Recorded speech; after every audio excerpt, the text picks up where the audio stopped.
welcome everyone. We're super happy to have you. Welcome to a Playful Creative Pop-Up. My name is Alia Sandovar. I'm a gamification expert. I'm currently in Ericeira, Portugal at the moment, and I'm here with David Chislett, who was speaking. David, feel free to introduce yourself. Hi, I'm the other half of the Playful Creative Summit team. I'm a creativity activator based in a small town called Zeist in the Netherlands. It's great to have you all here. We're very much looking forward to our session this evening with Lily. Yes. Back to you, Alia. Yeah, and so Lily just said hi. We're going to introduce her in just one moment and give you all kinds of details. But we sort of wanted to give you a little introduction about why we're hosting these pop-ups. These pop-ups are part of our build-up to the 2021 Playful Creative Summit. And what we did is we invited all the speakers from last year's summits to be part of this year's pop-ups up to April. And so we wanted to make these pop-ups more interactive, more fun, and get people excited for the Playful Creative Summit, which starts on April 21st of 2021. And we're going to be having 5 days, 45 speakers. The summit is free and you can join. You can actually begin registering for it now. David, do you have the link? Maybe you can pop it in the chat for them. And we really want to thank you for being here. We realize there's so much happening in the world right now, and so we really appreciate your time and commitment to be here. We hope these pop-ups are lighthearted, fun, interactive, and we're looking forward to keeping it playful and creative with you tonight. So, like I said, our speaker here is game designer Lily Higgins. Who will be mostly hosting the conversation. David will be in the background chatting with you guys, getting you all excited. But before we get started with Lily and introduce her formally, I'd love for everyone to type in the chat, what time is it where you are and what season is it? So just to get us a little bit warmed up. Okay, 2106 winter. Noon, winter, 2106, I should say. Okay, winter, lots of winter. 12 p.m., Cassandra. Let's see. 12:06, noon, winter, cold. Okay, winter. I should put my time, which is 20:06. Yeah, I feel very lucky to be here in Ericeira. Yeah, cool. Well, welcome, everyone. So happy to have you. Okay, so Lily is a learning experience designer and strategic foresight practitioner with an expertise in applied play. She facilitates participatory innovation processes that reimagine complex systems and play with the rules of the game itself. She's particularly passionate about the future of cities and how playing urban games can change the way we relate to public space and to each other. She explores this in Urban Matters, and today she'll be talking about finite and infinite games. So, Lily, welcome. So happy to have you. We're gonna Thank you so much. And we always start with the bowl of doom, but I don't have a bowl today because I am not in my own space, but I do have the spin wheel of doom. So we are going to do that. I'm going to share my screen really quick. And we basically have some fun questions. Can everyone see my screen? Cool. All right, so I'm going to spin it. Okay, question number 2, Lily. And as we asked,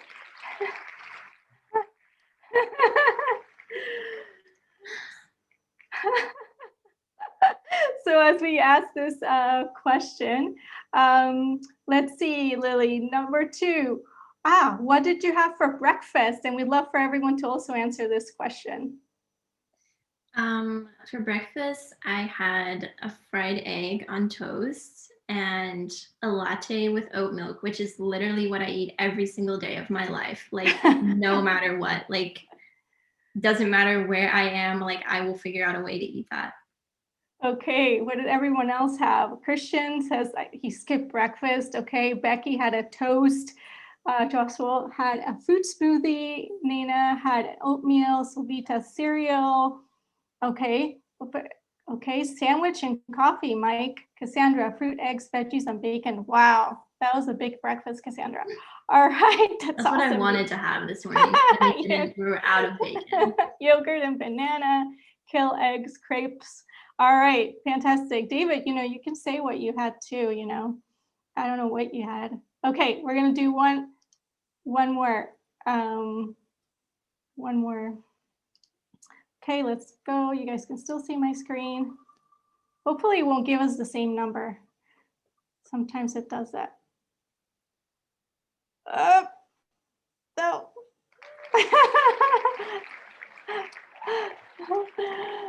All right, let's try it again. Do it again. Do it again. Yeah. Oh, come on. Okay, 1.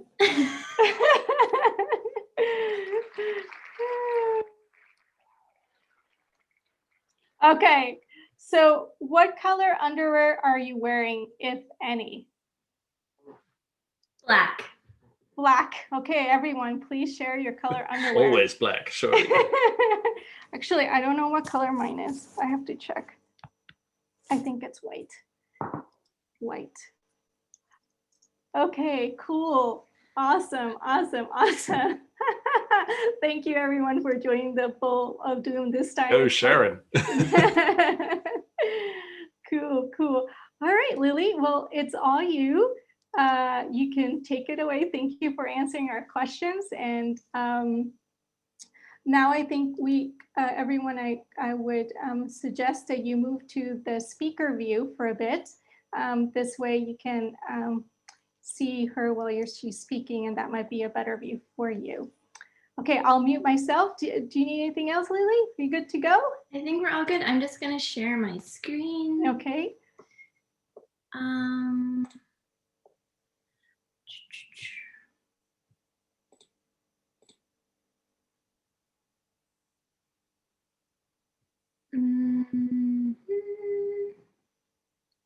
not sure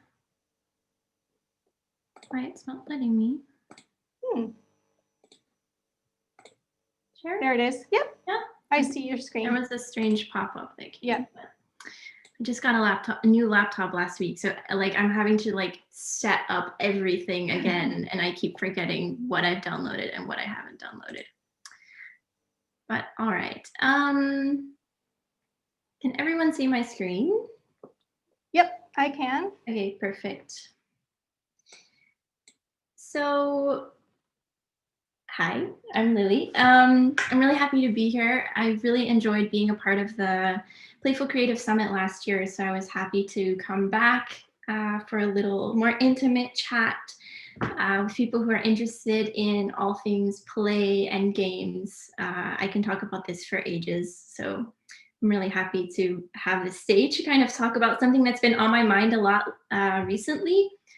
So this whole session is going to be on one hand quite philosophical, but on another hand very practical and playful. So just a little bit about me. I won't do a super long bio because Alia just already presented me super nicely, but I'm an experience designer, play and games expert, and futurist thinker. And you can find me online down there if you'd like to learn more about my work. And even though we're quite warmed up, I still want to do a warm-up exercise that I've felt is just really nice these days. So how this is going to work is I am going to ask you to take 30 seconds and think of something that is really annoying you these days. So a little background, I'm based in the Netherlands. We just had a press conference today. Now we have a curfew. Corona is the gift that just keeps on giving. There's a lot to be frustrated about in life right now for everyone. And that's, something that I don't think we should ignore. the context that we're all living in. And so this is just a little cathartic exercise to kind of acknowledge that frustration. So if everyone can take 30 seconds to just think of something that's really annoying you right now.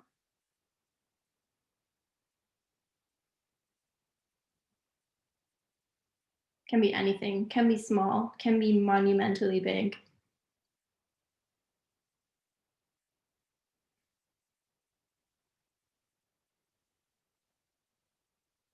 And if everyone has kind of zoned in on what's the one thing that they're just like can't stand right now, then I'm going to call on each of you, and you get a couple seconds in the spotlight to talk as loudly and frustratedly about the thing that is annoying the shit out of you. Someone is entering or got knocked out and entered again. So I'm going to call on you. And when I call on you, you can talk, but as soon as I call on someone else, you need to shut up. So like you cannot even finish the word that you're saying. So if it's like, and I'm really like you just, all right? So that's the only rule of the game. So if everyone's ready, I'm gonna start conducting what is called the gripe orchestra or the complaint orchestra. So first up is Sharon. Oh yeah, can we unmute everyone actually? As on default, by default? Before we start. I can only ask everyone to unmute themselves. So everyone, please unmute yourselves. Okay, everyone please unmute yourselves.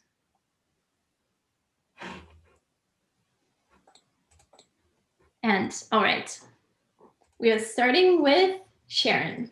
Which Sharon? Which Sharon? Are there two Sharons? Two Sharons. Yes. Sharon Nyman, I think, not Sharon and Saskia. Yes, Sharon Nyman. Well, what really, really irritates me right now is politics, because I believe the right wing and left wing fly the same corrupt bird, and I'm tired of hearing about it. I'm tired of all the yarning that they're wrong.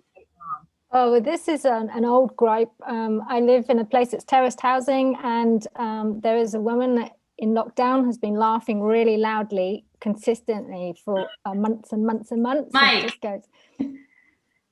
Going to the supermarket for a beer and you're just 5 minutes too late. And they say, no way. Elvita. I really like the feeling of looking forward to something, but I feel like that in those times it's not possible to look forward to anything because nothing is certain and it just keeps going. And I know that I shouldn't complain at all, but I keep feeling that and it's just building up in my head. And Sharon and Saskia. I really, really, really want a cat, but we're not in a position right now to have a cat, and it's making me crazy because I want a cat right now. I want a kitty right now, and I just think Sharon's turn.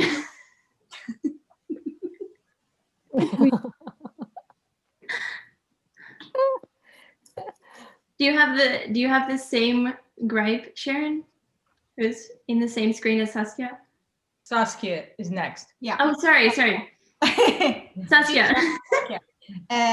I really can't seem to get out of bed every morning in the last time. I really have a shit ton to do. I have a calendar full of appointments, but I can't get my ass out of my bed, and that is really annoying me. Christian.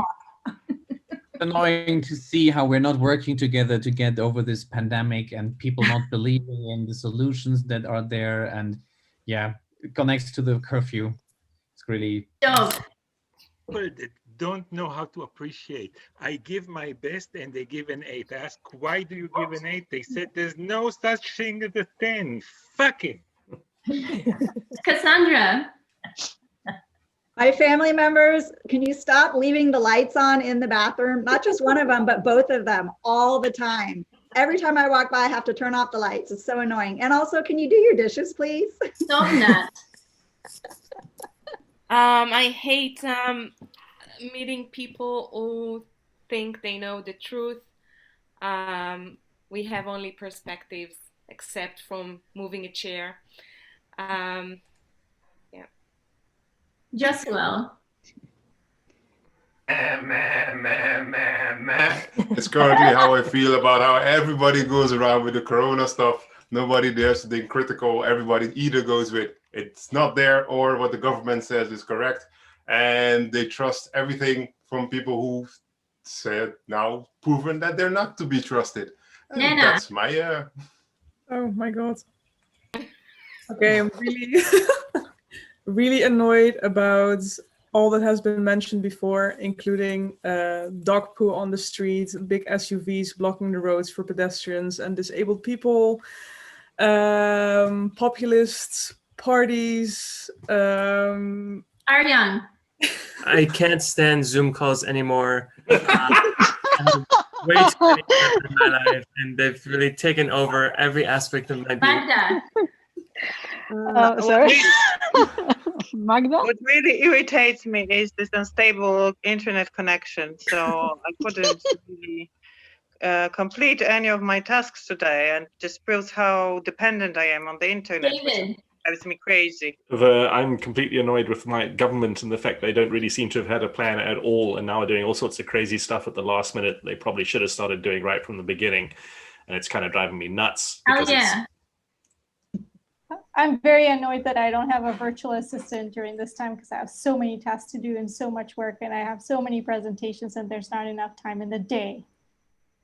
Marta, are you there? I'm so annoyed. Yeah, I'm so annoyed about the government now curfew after 1 year, like smart lockdown, intelligent lockdown, bullshit lockdown maybe.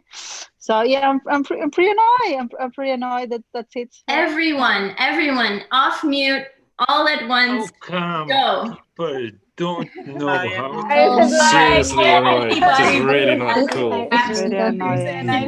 What did they do? Really like now.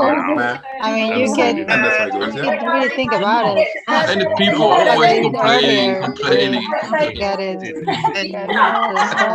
I'm really understanding. Orchestra finishes. I know that it keeps overflowing, but we come to a close. Thank you all. Round of applause. Thank you for sharing. A lot of times these quite intimate things that are like nagging at us. I hope everyone feels like a little bit of the weight lifted off their shoulders. So if everyone can so kindly go back on mute so we can continue the session quietly. So I hope the reason you're all here is because you read the description of this event and you thought, oh, like life as a game. That's something that I'm interested in. That that sounds like something I want to think about. So the first thing that we're gonna talk about is what do we mean by game actually? And a game can be defined by 6 core elements. There's rules, there's players, there's play space, there's play objects, so like a soccer ball, there's a goal, and there's a time frame. And something that I've been learning a lot about recently and getting really into is this idea of games that are finite and games that are infinite. And by the way, these are not my ideas. I am like diving into these 2 books, which are about this topic. This one came first, this one came second. If you're interested, I can send links later. So we're just gonna do like a really shallow dive into the concept of finite and infinite games. There's so much more to to get into, but we have a short session today. So in a finite game, finite means that it has an end. Essentially, the word finite means that it cannot go on forever. And in finite games, think of sports, elections, contests. The rules are fixed, so everyone kind of knows the rules. Like, let's take soccer or football for the Europeans. In soccer, everybody knows the rules. They're fixed. They cannot change throughout the game. Everyone knows who the players are. So there aren't like random players running onto the field. The play space, so the place where the game is played, is fixed. It's a sports field. The play objects are fixed. It's a ball, it's a goal. And the goal of the game is to win. It's to end the game by winning. And the time frame is also fixed and it's finite. Like the game will end at a certain point, and we've all agreed that's how long the game is going to last. And similarly, in an election or a contest, we know who the people competing are. We've made some rules that determines if they win or not. And usually there's a date or a time when that election or contest will come to an end. But in an infinite game, all of these things change. So the rules of the game become changeable and not even really agreed upon at any one time. The players are both known and unknown. So in politics, for example, we might know who the main politicians are, but not be familiar with, the politicians in other countries. The place where the game happens, quote unquote game happens, can change. And the goal in the end is to perpetuate the game. So in politics or in relationships or in business, there is no such thing as winning. You can win an election, you can win a pitch, but you cannot win business, you cannot win politics, you cannot win a marriage. And this means that the time frame of these games is infinite. So how infinite games are kind of distinguished between finite games is that the game itself goes on forever. It's the players who drop out. In a finite game, it's the game that ends. So that's kind of the difference. But at the core, there's also a motivational difference of how you play. So in a finite game, you're playing to win. You're playing to end the game by winning. In an infinite game, you're playing to keep playing. And we're gonna do a little exercise in a second, but just think about the difference of mindset that is. And that's sort of the core of what we're talking about this evening. So we are going to do a little exercise, 2 exercises. And we're gonna try to kind of simulate these ideas, because I know that this, especially if you're not into games, you're like, what is this girl talking about? So we're gonna play a small game. We're all gonna come off mute again. It's amazing, radical in the Zoom world. And the goal of the game is that we're going to count to 10 as a group. So some of you may have played this game before. It's kind of a common warm-up game. Only one person can speak at a time. But we're gonna put a little twist in it. The person who says the most numbers of the 10 wins. If 2 or more people speak at the same time, the count starts over. So if me and David both say 3 at the same time, we have to all start over. And the game is over when we've reached 10 without having interrupted each other. But if we interrupt each other, we have to start over. And the person who wins, say I'm able to say number 2, number 5, number 8, and I've said 3 of the 10 numbers, then I win, if that's the highest. We're gonna give this a go. Does anyone have any questions about how to play? I do. Can you put us back in gallery so we can see each other?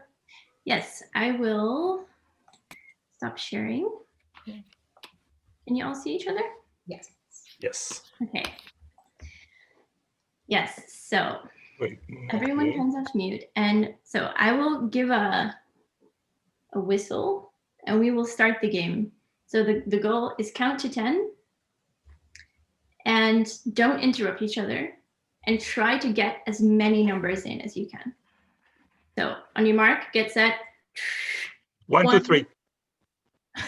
4, 5, 6. 7. 7. 8, 9, 10. 1. Nope. We're gonna start over. All you cheaters.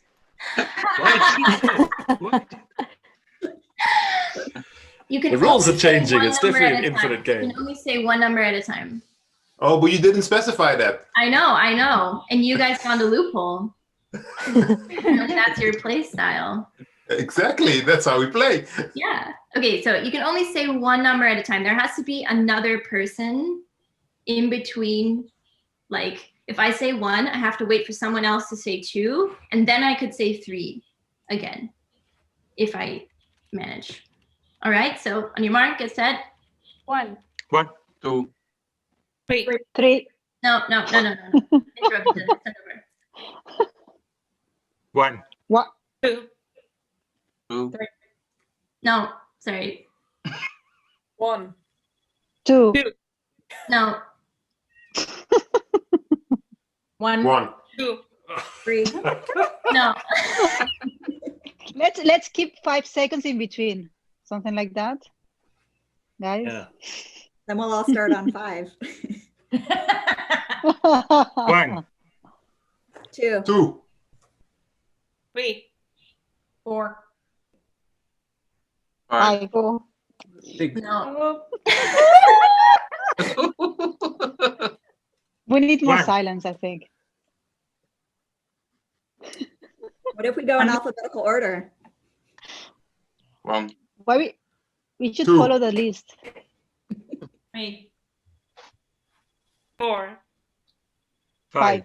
5. No. 7. 1. 2. 3. 4. 5. 6. 1. 2. 3. 3. 4. 5. 6. 6. No. 6. Okay, guys, you have one more try. 1. Before you speak, raise your hand and speak only if no hand is raised. 1. Wow. Cheating. 3. 4. 5. 2, 4. 6. 7. 8. 9. 10. Let you just finish it out because it's the last one. It wasn't really a pass, but okay. So we're going to play a slightly different version of this game. Does anyone know who won? Did anyone win? I don't think Sorry? so. No? But you were all playing to win, right? No. No? As a Yeah, team. we're playing I to think. win to reach 10, not playing to win individually. Okay. Yeah, like it became an attempt to finish the game. Yeah. It's, Yes. Okay, so the new rules are we're going to count as high as possible. Only one person can speak at a time. If 2 or more people speak at the same time, the count starts over, just like it did last time. And the game is over when we decide to stop. Does that make sense? Are we allowed to use strategies like there was suggested, like visual cues, or is that not allowed? It's not in the rules, so free reign. Free play. Loopholes galore. 1. 2. 3. 4. 5. 6. But so much better than last time. Really, really a change. 1. 2. 3. 1. 2. 3. 4. 2. 1. 2. 3. 4. Oh. Look around if someone else has a hand up before you speak. I think the delay across the Zoom connection isn't helping this. That's why I said wave your hand a little bit and then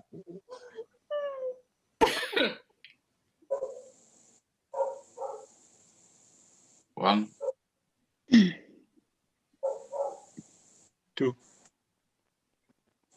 3. 4.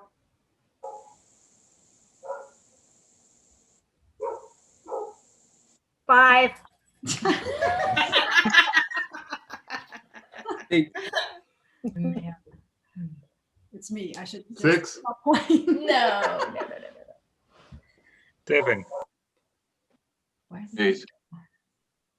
9.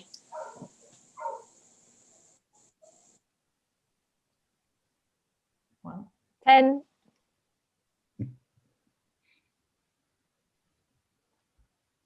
11. 12. 13. 14.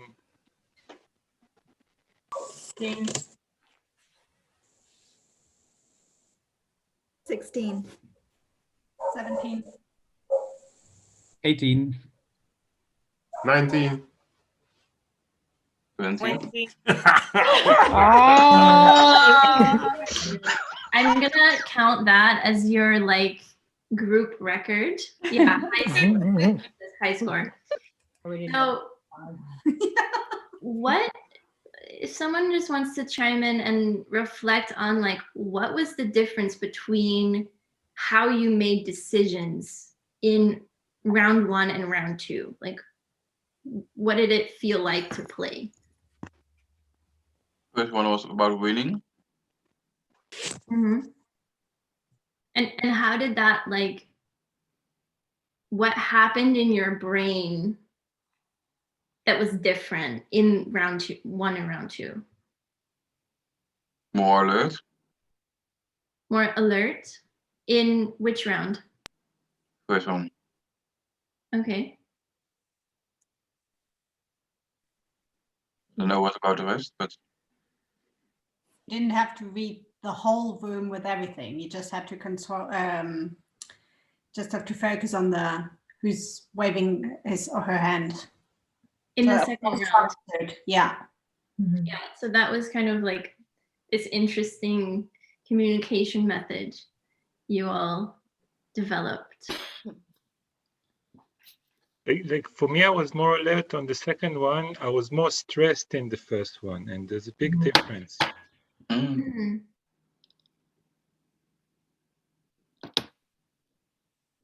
The first time it was too chaotic and it wasn't fun to play because it felt like we weren't going anywhere. And the second time we had a strategy. So it was like, oh, we're actually getting somewhere. Now it's worth doing. Ooh, maybe I can actually speak and it will get somewhere. Yeah, exactly. There were a lot more passengers in the second round, people who just didn't dare say a word. I can tell you, for me, in the first one, it was about winning. In the second one, it was about helping the team. Like I didn't mind if just to find the strategy that will help everyone. But I think it's more about, for me at least, it's more about the first and the second, and not changing strategy. Like the first round, like the first game was about understanding the game. It's about like experiencing what's going on. And the second one is one level above it. Like it's to build the thing that will hold this together. So I'm not sure it has to do with closed and open. But let's see, with of course the first round where we're like, oh, we just have to reach 10, then I think then you got more passengers in essence. Hey, we just have to reach 10, and in the second round it was okay. Let's see how high we can get, and then let's say the strategy of the first round was already kind of beginning to form. So the basis was there to try and get as high as possible. And because the group wanted to get as high as possible, I think that really helped with the communication where one just stays instead of quick hands up, hey, and to get a number in. Mm-hmm. Yeah, so this was an exercise that I developed to try to touch or embody a little bit, what does it feel like when we play a game with a finite mindset, so playing to win for ourselves, or versus playing to keep the game going. And in all this reading I've been doing about finite and infinite games in the context of leadership, and in the context of really large, like, let's say, in these books, they've been talking a lot about things like war, you know, that like the game of war, and the different mindsets that people have to playing these like large games in life. And the trouble kind of arises when we are in an infinite game, but we play it with a finite mindset. So we're playing to win in a game that you cannot win. And by doing that, and you kind of started to touch on this in the exercise that we did, like, you know, of course, competition goes like super like off the charts. Like everyone is just trying to get their own thing in. And the point is not to continue the game. So if you think about this in terms of business, if people play the infinite game of business with a finite mindset, it's, I guess, like we call it like short-termism. So only thinking, you know, to that next small win, but not thinking strategically in a way of how do we keep this game, this business going for everyone and keep everyone in play. So I just really like sort of trying to identify these different parts of our lives and seeing them through the lens of games, and then trying to understand, am I playing this with the wrong mindset? So am I playing this infinite game with this finite mindset and trying to win it when actually the infinite game is going to win in the end? Because in infinite games, the only time like the game goes on, but the player drops out. The player either loses resources and will to continue. For example, in a war, like, yes, the war can kind of end in a way. You can win a war, but usually it's the party with the least resources and will to continue who kind of drops out. But global politics continues. So I want to bring this a bit closer to us, to people in this room. So you have 2 minutes to get up from your chair and find something in your house that represents one of the infinite games in which you are a player. Does everyone think they can do that? It's very open to interpretation. Doesn't have to be literal.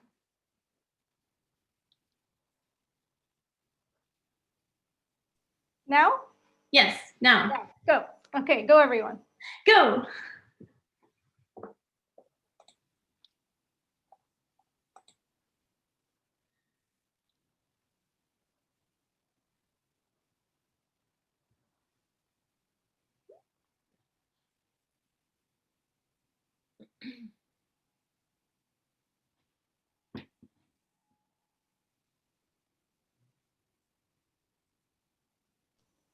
Welcome, Farah. I saw you come in halfway. Good to see you.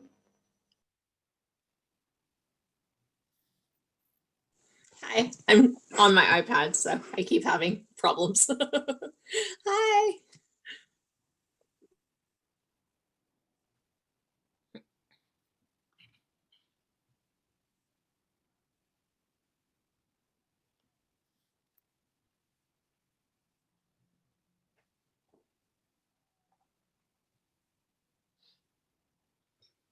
Okay, I think everyone is back.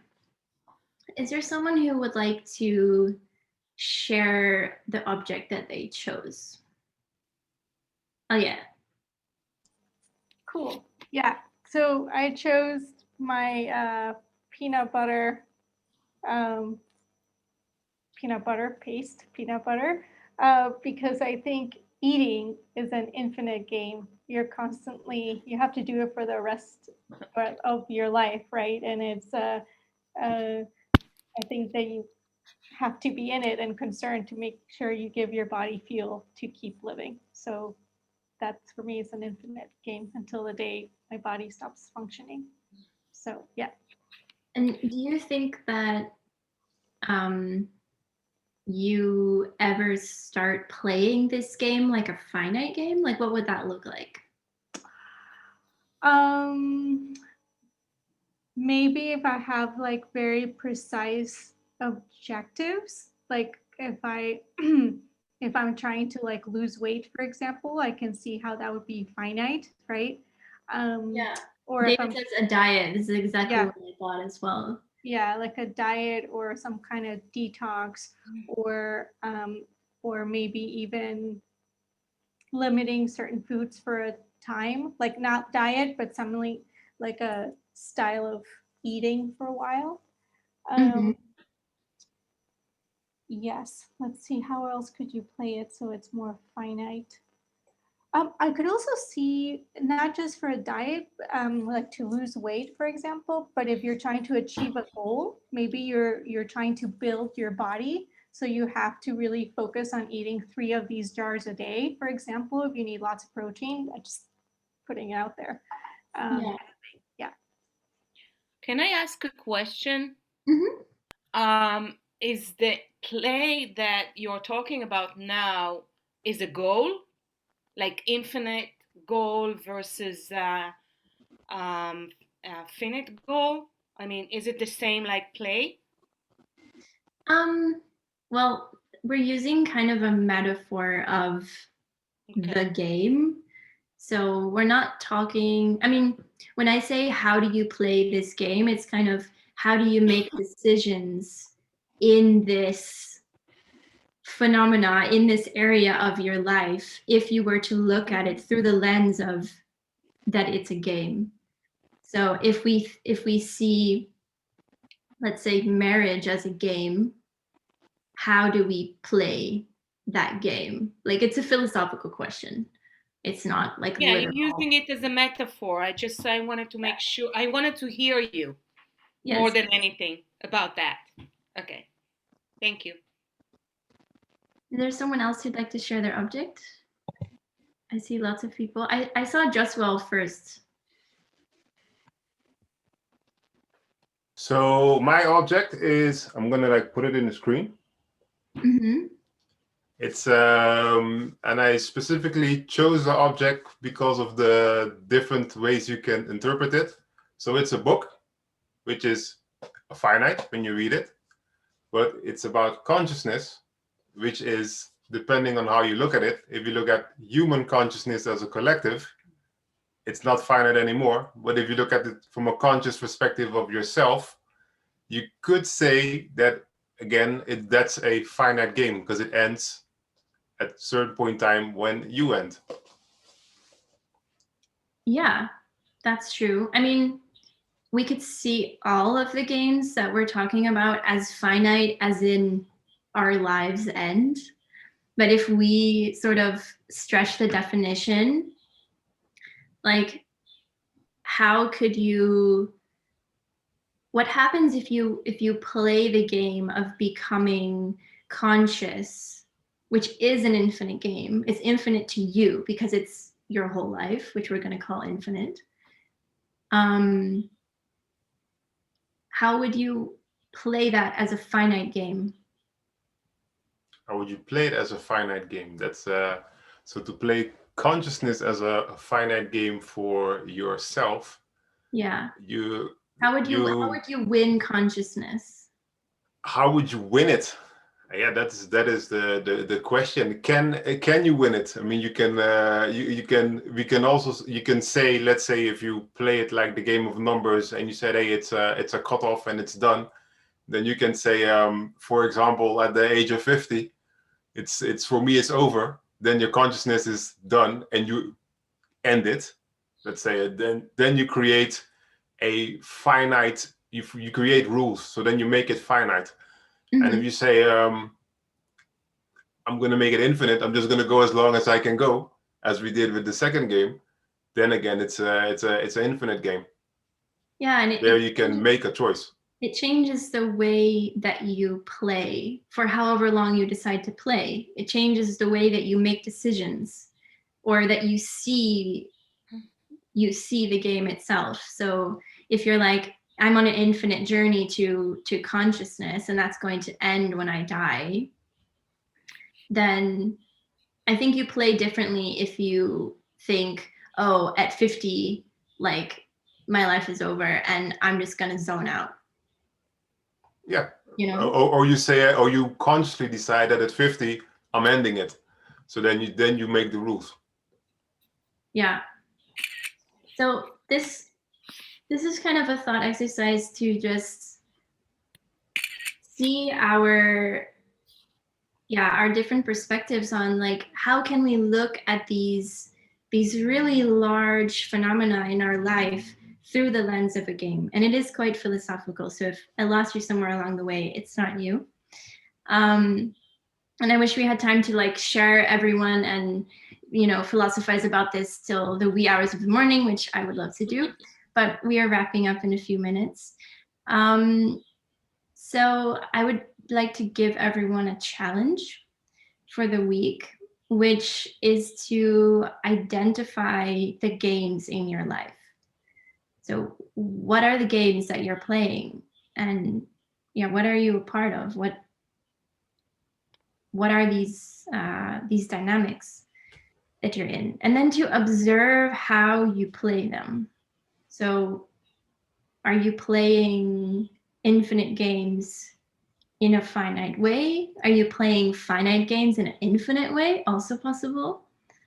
What type of player are you in these games?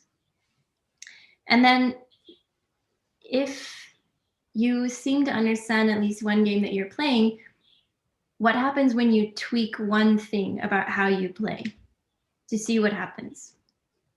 So maybe you tweak your mindset, or you tweak the rules of the game, or you tweak the roles in the game, or you tweak the goal of the game. So this is a little tiny gamifying your life kind of mentality. So if you're able to do this, I would love to like hear from you if this was interesting in the next week or in the next month. Yeah, so thank you so much for being here in this very short little shallow dive into finite and infinite games. I'm doing this kind of work around game thinking and play thinking, and also designing actual games for organizations. So if you're interested in that, if you're interested in just talking about life as a game, I would love to have a chat. I'm always open. I can drop my contact information in the chat. Yeah, that would be great, Lily, if you could do that. And everyone would also like to encourage you to connect with one another. So if you have your LinkedIn profile link handy, please go ahead and drop it in the chat, and we can all become friends during this event. I'll go ahead and do that mine too. So yes, please drop your info, Lily, so that people can connect with you. Yes, I'm doing it now. Or if you prefer Instagram, you can do Instagram or whatever method you want people to connect with you. I'm at Lily Observes on both Twitter and Instagram, so feel free to follow me there. And I saw that Nana wanted to see the slide of the finite and infinite games again, which I can show you for the last few minutes. But we do have a couple minutes left. I don't know if there was a conclusion from you guys, David and Alia.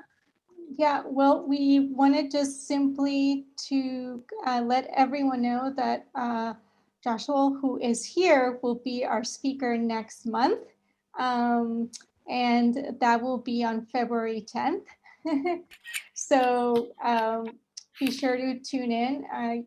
When you get the replay, we'll also send in the link so you can register for next week. We also invite you to go ahead and start registering for the Playful Creative Summit, which again is April 21st. And David, you are offering unsticking sessions, right? Yeah, that's right. So I offer a 1-hour consultation, which I call an unsticking session, which is where I will spend some time with you, helping you solve a pressing problem in your life, in your work, a particular challenge which maybe you need help with. And if you want to, if that sounds of any interest to you, I'm dropping a Calendly link into the chat. You can click on that and book yourself. It says a 30-minute appointment, but I'll change that once you're in to make it a 45-minute to maybe an hour. And that's open to everybody who's here for free. Ooh, that sounds fun. Yeah, and what was I was gonna say one more thing. We are just as an FYI, David and I are currently looking at ways in which we can gather as a community. So we're looking at different options. So that information may be coming to you your way in the coming months. We need to figure that out. Yeah, and in the meantime, if you want to connect with one another, this is the place. And also through LinkedIn. So really encourage you to do that.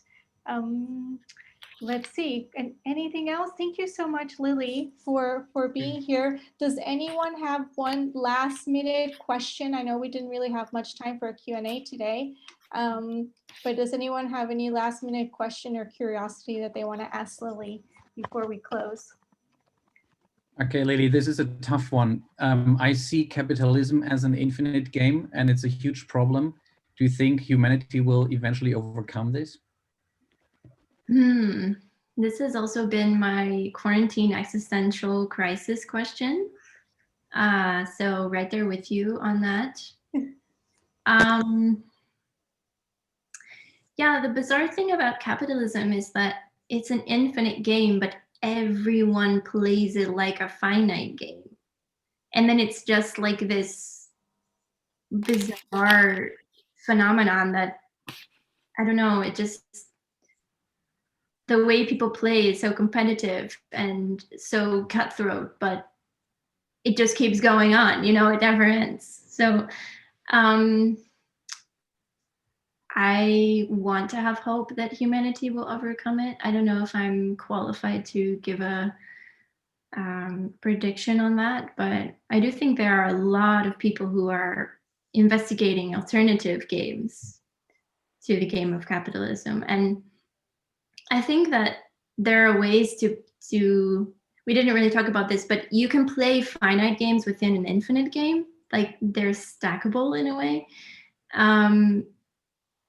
But I think that there it's possible to play multiple games at the same time. And yes, capitalism is the prevailing game, but we can also choose to engage in other games, and maybe that becomes the primary game at a certain point. Thank you. Cool. Great. Well, I think we're just finishing up. We have the last minute, so please take the time to click on people's LinkedIn, make new friends. And then, David, do you have any parting words? Oh, no. I just got a request from Farah to save the chat, which I have done. So if everybody's okay with that, we could also share that chat TXT file with you when Alia distributes the link to the recording so you can watch the playback as well. I was interested in it for grabbing everybody's LinkedIn. Yeah, I think that's probably what everyone's thinking. Yes, it would be great if you share this file because I see so many chat things that I missed throughout the session clearly. And I would love to see like what everyone was thinking and reflecting on during the session. So thank you all so much. Would love to continue the conversation with anyone if you're interested. So I'm also talking at Dove's roundtable. It's a bonfire, but we will see what we make of it. Bonfire, even better, more cozy. Burning round table. So if you want to come to another fireside chat with Dove, who is amazing, I highly recommend it. Awesome. Oh yeah, David, should we tell them that we're speaking at the summit next week? Yes, we should probably do that. Everyone, we forget. So if you wish to join us, we are actually speaking. We both have workshops. David has a workshop on creativity, and I have a workshop on gamification. And we're speaking at the New Business Blueprint Global Summit. Yes, thank you. It's such a mouthful, exactly. So yeah, so if you want, you can. Let's see. I'm busy trying to find the link now because clearly Yeah. I'm super organized. Well, we'll get. Yeah, I've got it. You got it? Okay. If my internet connection would allow me to But say. is it your link for your that's directly yours? I hope so. No, it's for the homepage. It's for their homepage? Yeah, I can't find my affiliate link right now. Well, I will get it. Oh, I just sent it to Farah anyway, so no one else has seen that. Okay, we'll just put it in the chat. And if any of you are interested in coming to that conference next week, then you're most welcome to join us there. And yeah, until next time, we don't want to keep you any longer. We're already like 1 minute over time. Thank you so much for joining us. I hope you can be there on February 10th. We're super excited to continue these going and that you join us for the Playful Creative Summit in April. In case you don't know, the Playful Creative Summit is free. So yeah, so that's that. Okay, and I think that's it. All right, and maybe Lily, David, and I will stay on, but you guys are welcome to say goodbye. See you. Bye-bye. Bye, everybody. Thank you. Bye. Bye.